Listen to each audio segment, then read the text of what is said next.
baseball analyst. MLB Tonight, only on MLB Network. Welcome back to the Hall of Fame 2021 Awards presentation coverage presented by Camping World. I'm Brian Kenny. The Ford C. Frick Award is presented annually to a broadcaster for their major contributions to baseball. And this award season, we're honoring two of the best ever to step up to the mic. Up next is a voice you'll certainly recognize as one of the most colorful in broadcasting history. So sit back, relax, and strap it down as we head back to Cooperstown. And thanks for all the great people here at the Hall of Fame, and thanks for the tremendous accommodations that you provided in hospitality. But I got to ask Joe Torre,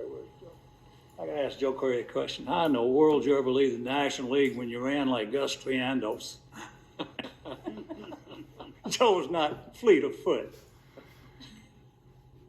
And talking about the beauty of the game, you know, I got to talk to the commissioner and Joe because of the fact you guys have got to do something about scheduling 5 o'clock games in California, especially when Nolan Ryan was pitching. The only reason Joe did it because he didn't have to hit against him anymore. But talking about that, we had a rookie center fielder named Ralph Garr, and he had never faced Nolan. So before the game, Nolan's out there taking his warm-up, tosses Garr's, walking up and down the dugout, says, "All right, guys, come on now. I heard this guy's overrated. Let's get to him. I'll get on, and you guys find a way to get me around." So Ralph, little left-handed hitter, goes up there, and Nolan's first pitch right here, you can't see diddly squat. First pitch right here is 101. Ralph didn't move. Next pitch he threw him right here is 101. He didn't move. Next pitch he threw him right here was 102. And the only movement was when he turned around to go back to the dugout. So he goes back to the dugout, he puts the bat in the right, takes off his helmet and says, "Boys, this ball game is over." And that's about the way it was, too, with Nolan Ryan out there. But you know, baseball is a game of memories and heroes. And I had my hero.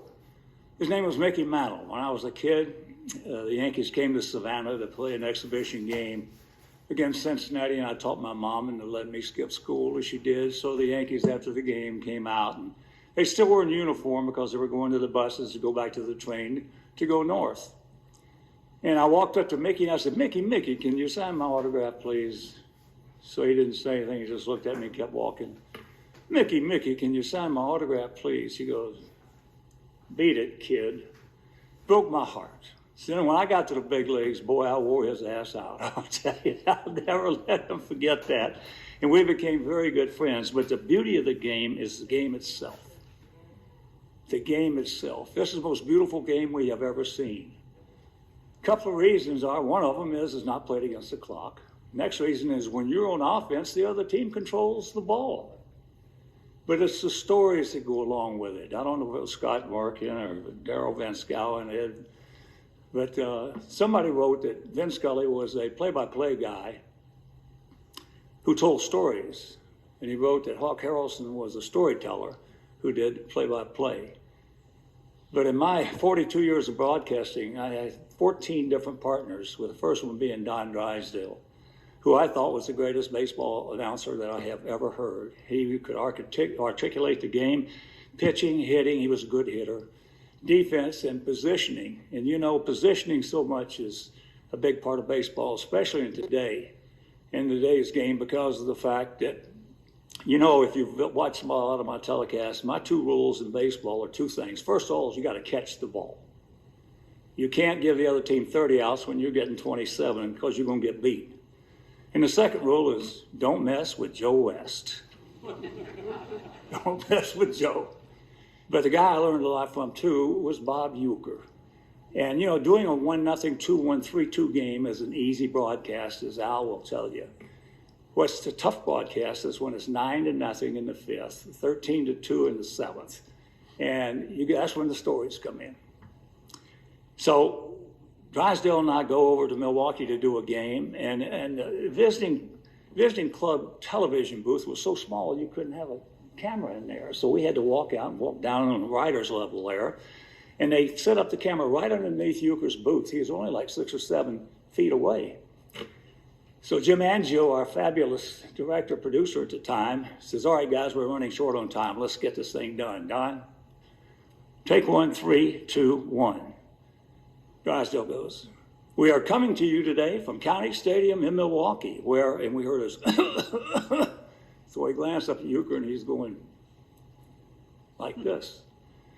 And Joe says, come on now, take two, 3, 2, 1, Drysdale. We're coming to you from County Stadium in Milwaukee, where this afternoon. Euchre goes like this. We start to go, take 3, and all of a sudden we heard us. We look at, and there's Euchre with a jockstrap over his face. Drysdale broke up, and I did too. I'll tell you what, I've never seen Big Don, and Al knows him as well as I do. I've never seen him laugh like that.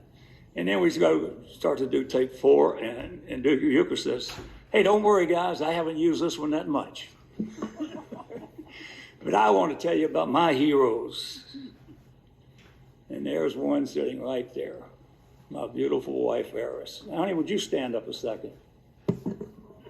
Stand up. And there she's sitting next to our daughter, our son, Casey. And that whole section right there is my family. We had 23 of them come over. And I love those. I've never seen a family closer than we have. And every day I went to the ballpark, I tried to make sure that I stopped by as many offices as I could just to say hello and let them know that, we love you guys. But I've had a great career. I've been blessed.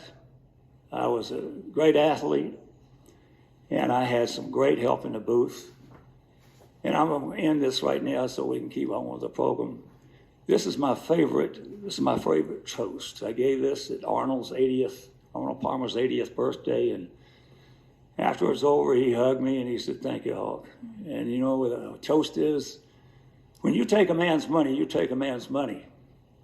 But when you take a man's time, you take a part of his life.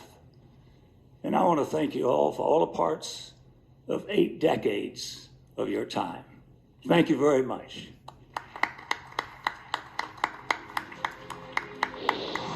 Congratulations to Hawk Harrelson. You can put that one up on the board.